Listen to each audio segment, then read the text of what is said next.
SUDEP, or sudden unexpected death in epilepsy, is a term used when a person with epilepsy dies without warning and where the post-mortem fails to establish any other cause of death. Sudden death is estimated to be nearly 24 times more likely in people with epilepsy than in the general population, although only 10 times more likely in children.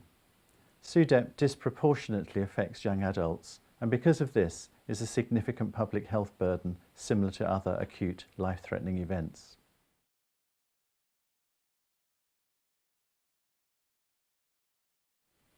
It's unlikely that a single cause will explain all SUDEP deaths.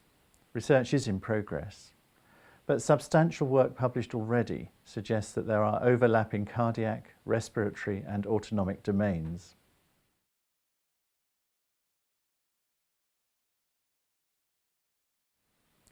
Although more research is needed so we can get closer to individual risk, there is a strong body of research now on the main risk factors of SUDEP. Seizure activity increases risk, but risk varies hugely between different seizure types and severity of seizures. Generalized tonic-clonic seizures make a person more likely to experience SUDEP. 1 to 2 generalized tonic-clonic seizures increase the risk threefold, and for every seizure after that, the risk increases. The factors which may be modifiable and which increase risk include nocturnal seizures, lack of treatment or poor adherence to epilepsy treatment, and long duration of epilepsy. Factors which are not modifiable and which increase risk include young age, male gender, where epilepsy starts before the age of 16, and learning disability.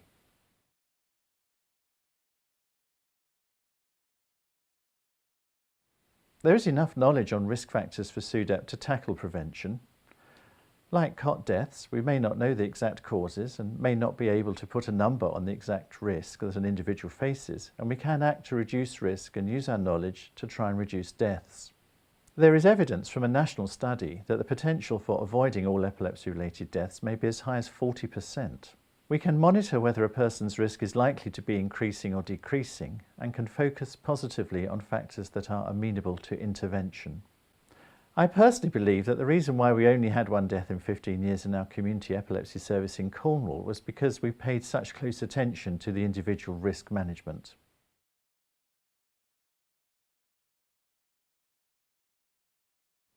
Identifying people at risk of fatality and stepping up their care is an important part of clinical practice. This is one of the reasons why we give safety information, for example, suggesting people use showers, not baths, and avoid using ladders. Identifying people at risk from the epilepsies or seizures in themselves is also a natural part of this conversation. In epilepsy, recent research tells us this means identifying and acting on signs of increased risk when seizures are worsening, when people suffer injury following a seizure, when they are depressed or drinking heavily.